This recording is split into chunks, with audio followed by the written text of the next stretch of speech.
Hi, and welcome to the Church Unlimited podcast. Church Unlimited is a vibrant, Bible-based church in North Lakes, Queensland that is passionate about helping people discover the genuine love of Jesus. If you're currently looking for a home church, we would love for you to join us for Sunday worship. For more information about our Sunday service or to find out how we can best help you, head to our website at churchunlimited.com.au. We hope you enjoy this message from Sunday service. Hey, I had a few weeks ago, I had the privilege of preaching on our Church on Mission series around belonging.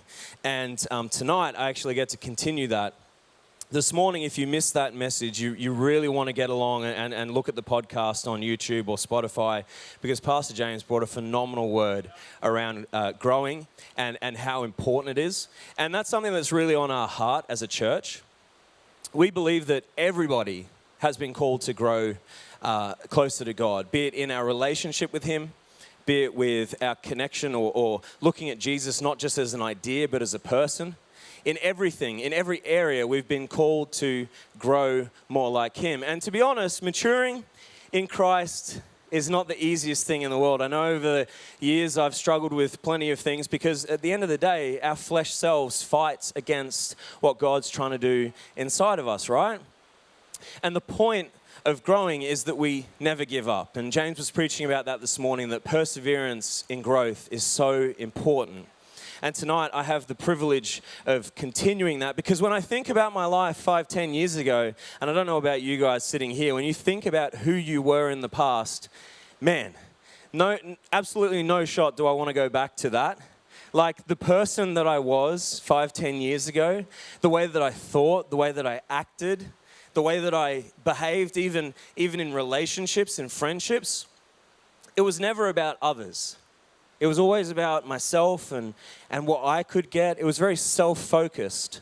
And as I've grown, as I've met Him personally and in a real way, and I've spent the last however many years growing in my relationship with Him and spending time with Him, life has gotten so much better. I don't know if you guys can agree to that, but I think about who I was and where I was, and it's not just that my life has gotten better, it's my ability to see other people and to be able to focus on the needs of others, which is something that for me, I never used to think about. And one of the biggest transformations that God has done in my life has been putting the focus on others and the importance of helping others, especially young people with youth and Stacks On and other things that we do. It's about helping them grow just as I have done as well. But the thing is that I have to remind myself that growth is a process. It can be painful. There are going to be things that happen that I didn't foresee, which are going to stop growth in its tracks. About halfway through last year, my parents took off to the UK. They're doing some house sitting over there, and they were like, we're going to be gone for an undisclosed amount of time. Not really sure. Can you take care of a couple of things for us? And we're like, yeah, okay, no worries. That's all good. We can take some boxes in. And Kate's already laughing at this. And so they came over with some boxes and something that we didn't expect, which was a plant. And not just any plant. This was a plant that they've named Cedric. So this is Cedric the plant.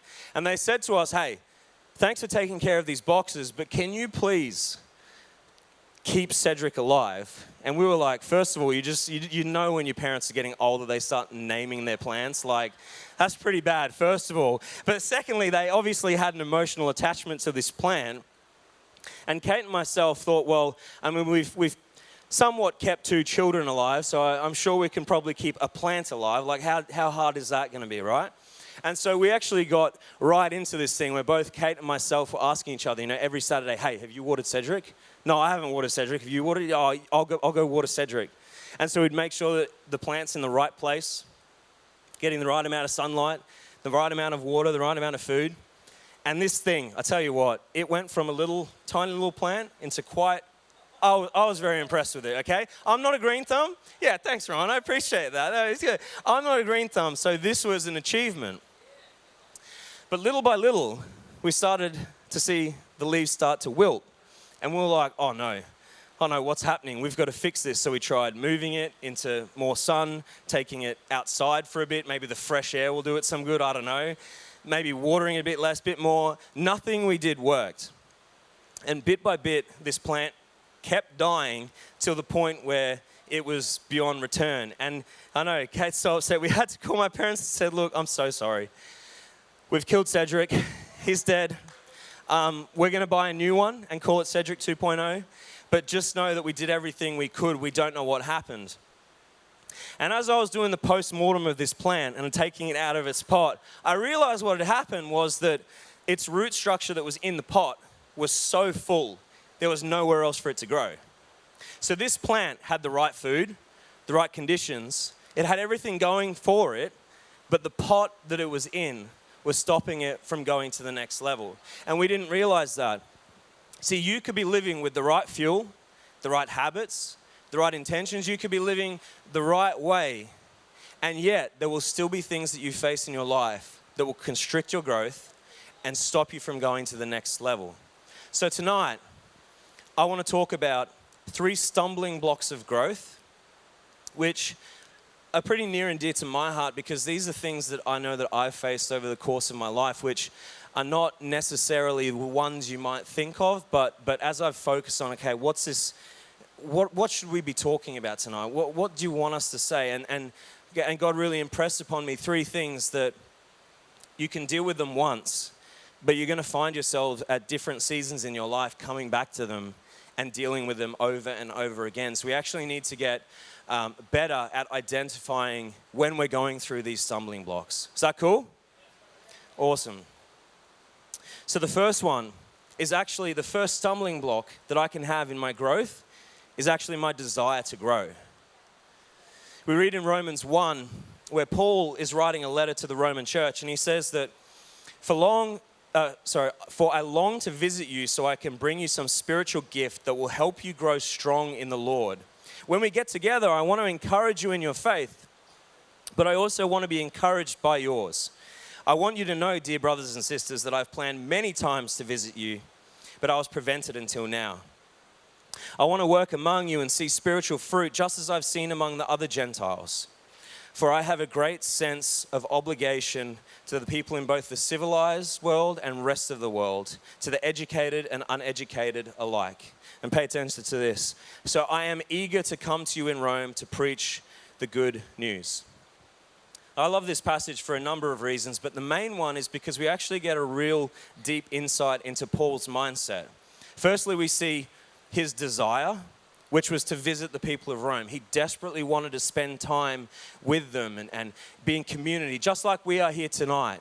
He wanted to be amongst them so he could learn from them and teach them and get to and from. The second was his purpose, which was to preach the good news. So as I was reading this, I had to think to myself, well, what was more important to Paul? They're both extremely important, but which mattered most? And why does this matter to us here and now? Well, let me put it to you another way. So I love golf. James Crean in the back there, my guy, he loves golf as well. He understands this. I love golf to the point where I will actually sit down and watch golf on the TV. Like not just playing golf, but I will watch it on the TV. Not just like YouTubers, but like actual PGA comps. The only game that I have on my phone is a golf game. We went away on holidays to Fraser Island. I took my Xbox with me so we could play a golf game with the boys. I love playing golf, right? I have a desire to play golf, but golf is not my purpose. I'm not driven to try get into the Australian PGA. I love playing the game, but it's not my whole entire being. It's not my purpose. So when life gets busy, and we've now got 2 kids and we're trying to juggle ministry life, family life, and working out how it all fits together. And when you're busy, it's one of the first things to go. And I don't even think about it. Even though I'd love to go do it, I'm not putting aside the time to do it because really it's not that important. See, desire is what I want.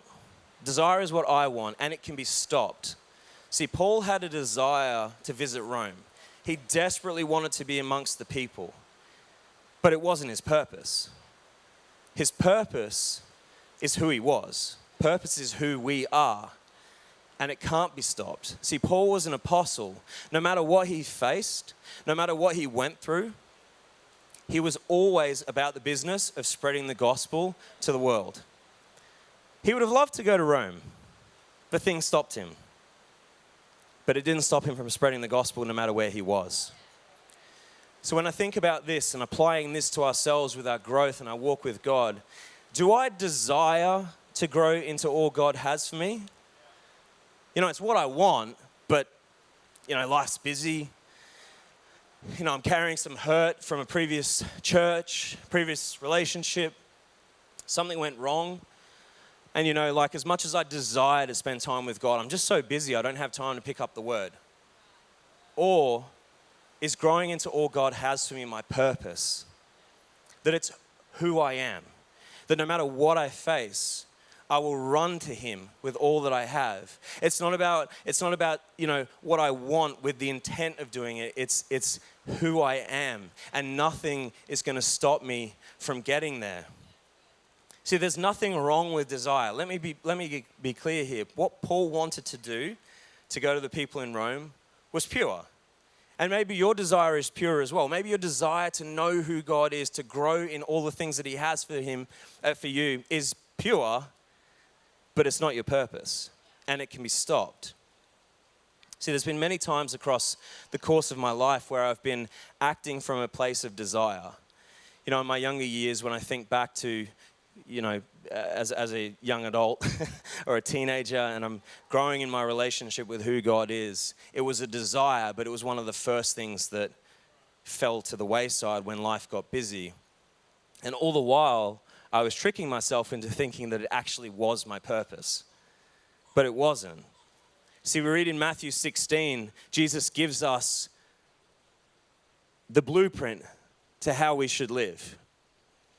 And he said to his disciples, if any of you want to be my follower, you must give up your own way, take up your cross, and follow me.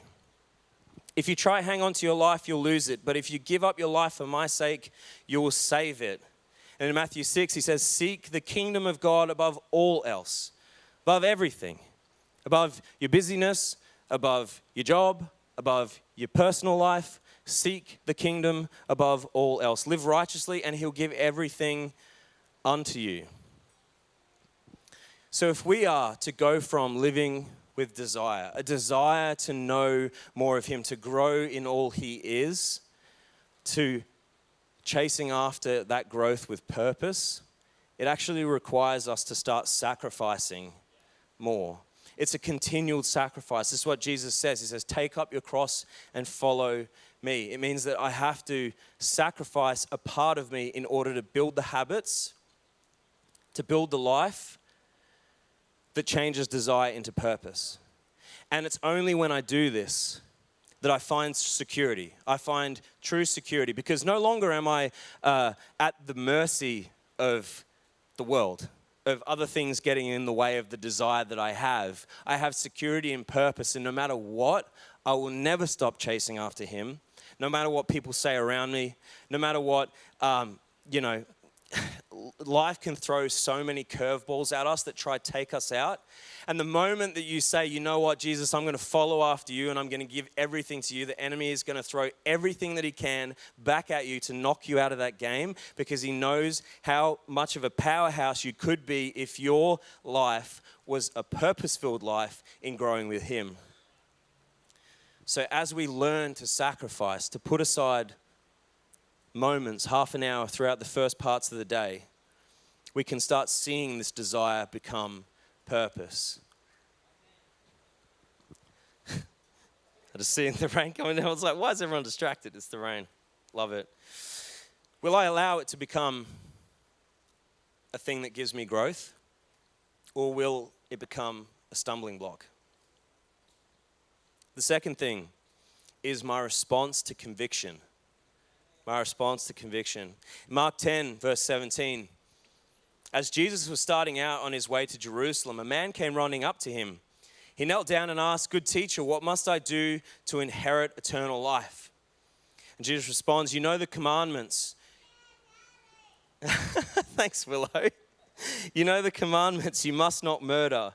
You must not commit adultery. You must not steal. You must not testify falsely. You must not cheat anyone. Honor your father and mother. "Teacher," the man replied, "I've obeyed all these commandments since I was young." And looking at the man, Jesus felt genuine love for him. "There is still one thing you haven't done," he told him. "Go and sell all your possessions and give money to the poor, and you'll have treasure in heaven. Then come and follow me." At this, the man's face fell, and he went away sad, for he had many possessions. Now, I find this passage particularly confronting because, by all accounts, this was a good man. This was a man who was living the way that he'd been taught to since he was young. By his own words, he said that he'd been following the commands since he was young. And yet, when Jesus brings conviction to him in this one moment about this area that he was holding on to, it was the one thing that he couldn't let go to, and he walked away. I find that confronting to myself because would I be any different? I'd like to think so, but it's hard when you're faced with that reality, because the truth is, when I think that I'm at my best, that's when conviction hurts the most. See, Jesus wanted the man to follow him. Jesus, it says, "Give all you have, then come and follow me." Jesus wanted the man to be with him, to follow him, to learn from him, to grow close from him, but he couldn't. He couldn't do it. He couldn't let go. And so how I respond to conviction, no matter how painful that conviction may be, actually matters. Now, Willow, one of her favorite shows on TV is Bluey. Yeah, you. One of her favorite shows is Bluey, and she loves coming down in the morning to watch Bluey on the TV. One of her favorite episodes, for some reason, if anybody has not seen Bluey, I'm sorry, but I'm just going to tell you a little bit about Bluey. One of the favorite episodes she has is where the dad's playing musical instruments on the kids, and playing bum bongos in particular. So playing bum bongos on the kid. Willow loves it when we play bum bongos on her. Anyway, I was lying on the couch watching TV, and Willow decides to come up to me, and she's been playing bum bongos with us. We'll be doing stuff. She'll walk up behind us and smack us on the bum and just be like, "Ha ha, bum bongos. Oh yeah, it's funny. Yeah, you know, you're two. All right." She walks up to me and then starts smacking on my stomach. And I'm like, "Oh, what are you doing?" She's like, "I'm playing belly bongos." I'm like, "Don't you mean bum bongos?" She goes, "No, Daddy, belly bigger, belly bongos." I'm like, oh. Man, like, I'm telling you, I was feeling pretty good about myself until that moment, and then I started to reconsider the way that I've been living and the way that I was, my health. Truth is, what she said is probably not wrong, but the way she brought about it was pretty painful. It had, it took my breath back a little bit winded. See, when God brings conviction to you, He's not trying to offend you. He's trying to bring a reality check to you. He's not trying to, like Willow, come up and just smack you on the stomach for the sense of insulting you. No. He's pointing out things that you need to deal with in your life. In John 15, he says that I am the true grapevine and my Father is the gardener. He cuts off every branch of mine that doesn't produce fruit. And he prunes the branches that do bear fruit so they will produce even more. You have already been pruned and purified by the message I have given you.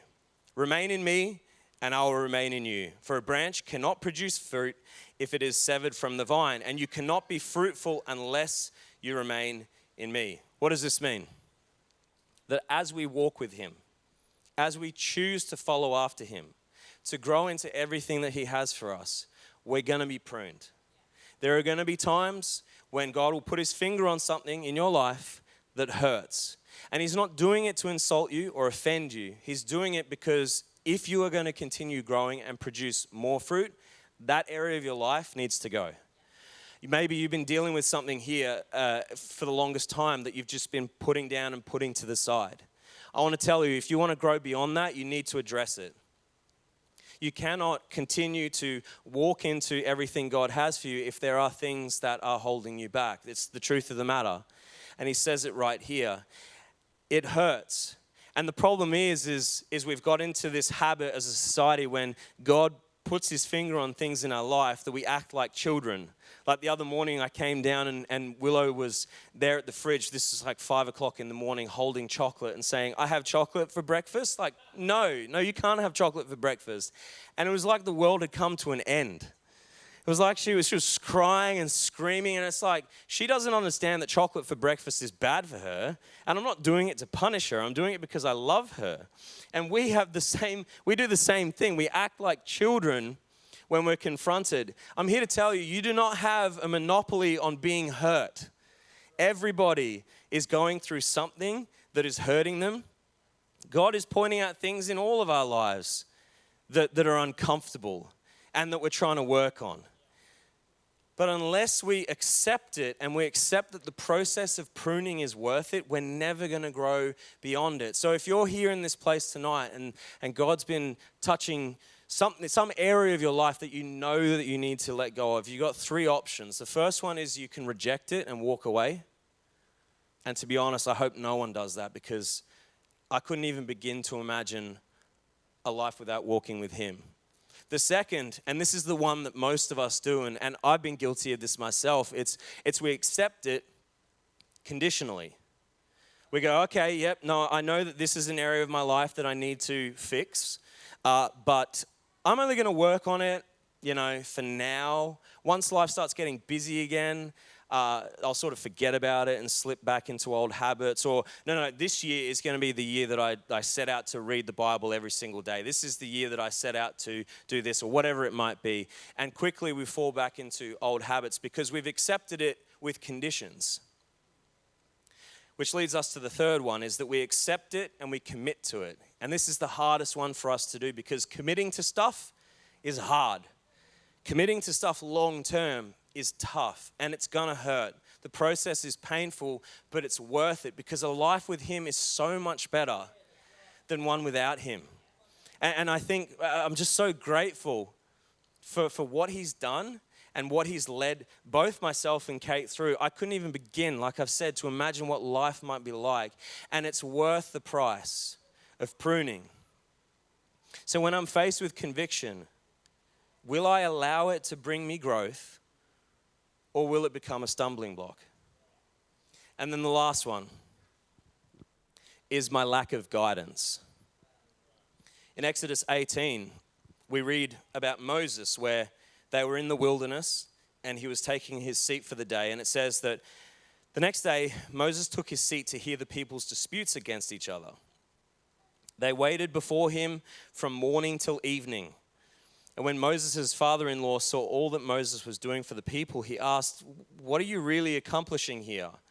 Why are you trying to do all of this alone while everyone stands around you from morning till evening?" And Moses replied, "Because the people have come to me to get a ruling from God. When a dispute arises, they come to get me, and I am the one who settles the case between the quarreling parties. I inform the people of God's decrees and give them His instructions." And Moses' father-in-law responds by saying, "This is not good. You're going to wear yourself out, and the people too." So it's not just about wearing yourself out, it's about wearing others out too. "This job is too heavy a burden for you to handle by yourself."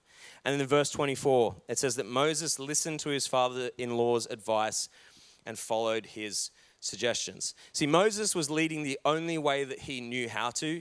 You have to remember that he was raised in Pharaoh's palace. So he saw how the Egyptians ruled, and this was the way that he decided to implement it for himself, because he knew no other way. Unfortunately, what worked in Egypt wasn't working now. And he didn't recognize that what he was doing was actually holding him back. So when I think about myself, I have to ask the question, who is helping to guide me as I grow? Is there someone in your life who you can look to when you have questions, when you're unsure about the word or what's been preached, or even a dream or a vision that God has given you? Is someone in your life there that you can go to? See, when I was learning to drive, I had never grown up driving a manual. My parents were both lazy by their own admission and said, "No, we only drive autos now." And having driven for a long time, I understand. Driving manual can be, whatever. But so as I was learning to drive, I had to learn how to drive manual because it's just what you do. If you got your auto license, I'm sorry, you try harder. Get your manual license. But so I was learning how to drive, and my driving instructor was good, but she didn't teach me all of the things that you might want to let someone know who's never driven manual before, including how to work the clutch. That took me a while to get used to. And I remember one time we were driving along, and it was about peak school time, so there was crazy traffic.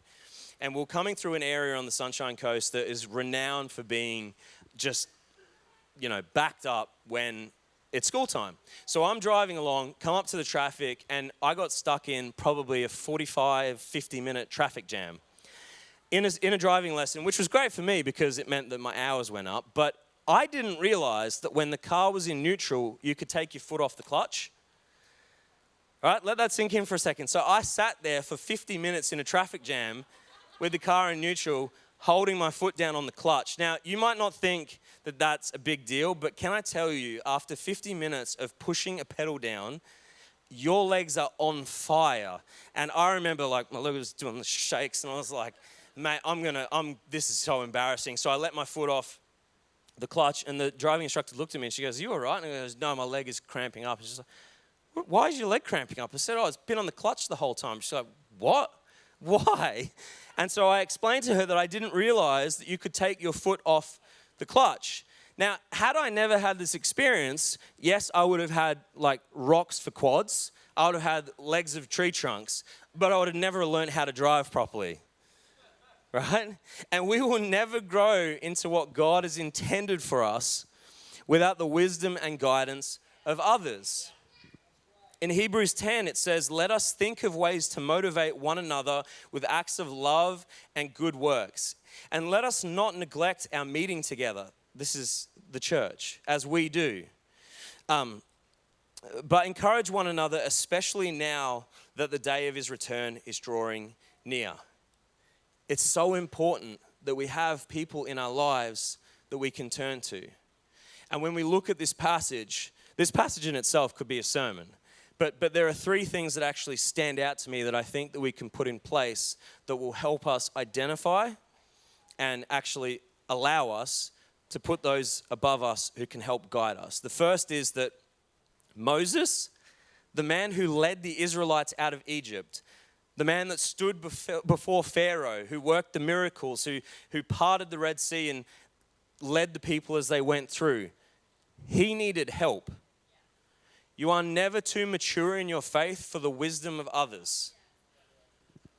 When I think of my life now and where we're at in ministry and what we're doing, I need more guidance now than I did 5 years ago. You will get to places in your life where you're thinking, man, I wish that I had done something a different way.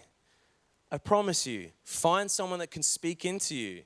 Which leads to the second thing, is that he listened to his father-in-law. He didn't listen to the crowd. He listened to his father-in-law. Who we listen to matters. Some of you, and I can say this for certain because I've been there, have got terrible voices speaking into us.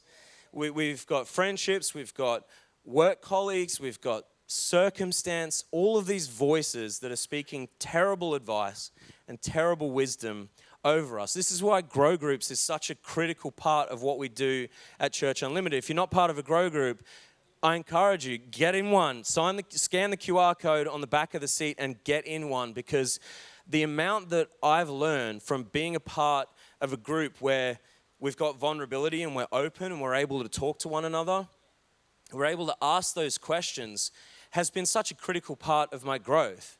And it doesn't matter whether you're leading one or whether you're a part of one, there is always room for more. And that leads us to the last one, which is that he listened and followed instruction. We're great at absorbing wisdom. We're not great at outworking it. And what this shows us is that we shouldn't just be a sponge that absorbs all the wisdom we can, without actually putting it into action. We need to use that wisdom in order to change things, in order to find a different way, and to understand that when, like Moses' father-in-law, he wasn't saying this to insult Moses' leadership and the way he was doing things. He was showing him a perspective that he'd never seen before. And we have to humble ourselves a little bit to understand that when someone brings me wisdom, I'm not just absorbing it, I'm putting it into action because they're not trying to insult me and how I'm doing things. They want me to do better, to grow closer to Him. So will I allow the wisdom and guidance of others to bring growth, or will the lack of it become a stumbling block in my faith? See, our heart, again, is that everybody at Church Unlimited, from kids all the way up to royals, would continue to grow in who He is, in their understanding of Jesus, not as an idea, but as a person. That there would be a depth to us being together, that we're able to grow together through different seasons and different walks. And I wonder, in 5 to 10 years' time, will I look back on this moment now and still think, man, life has gotten so much better? Or am I going to look back and think, what happened? Was it my desire to grow that held me back?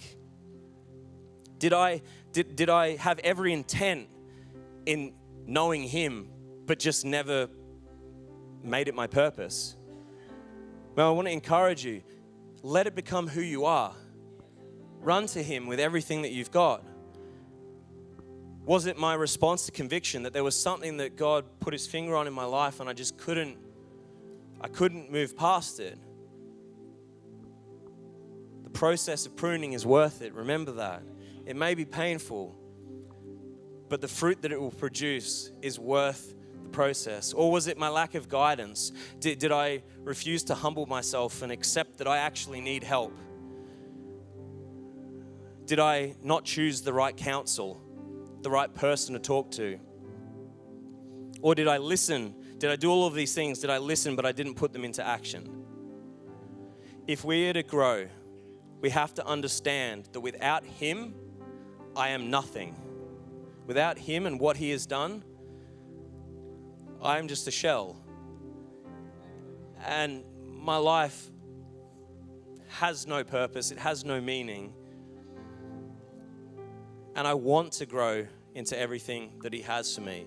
This is why it's such an important part of church, is because I look at the kids and the next generation and think if we're not doing what we need to do, what are they going to grow up into?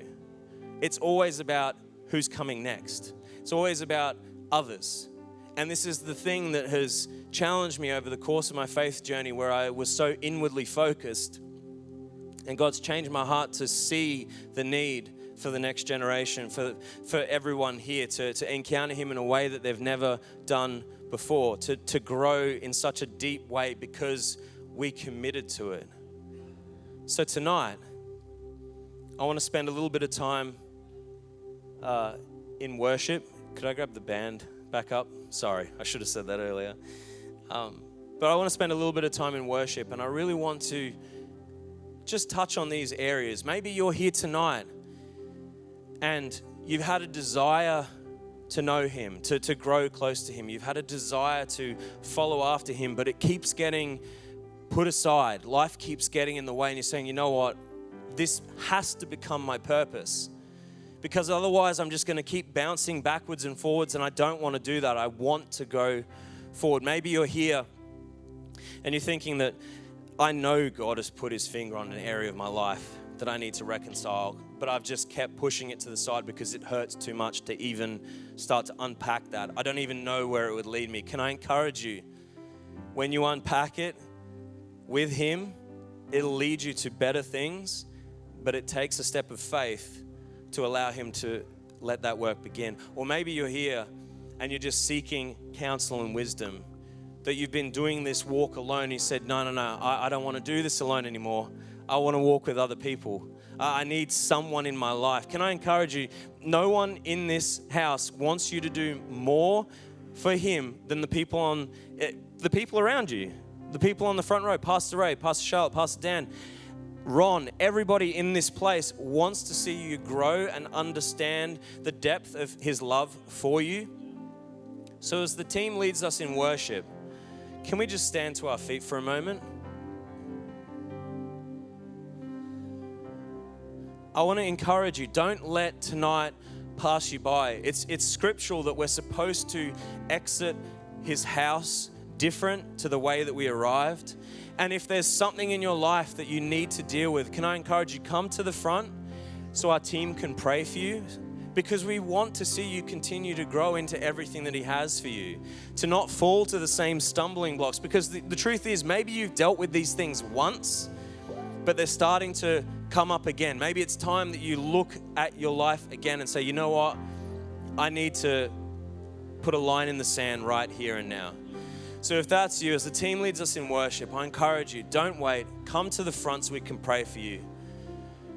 Because I tell you what, life with him is everything.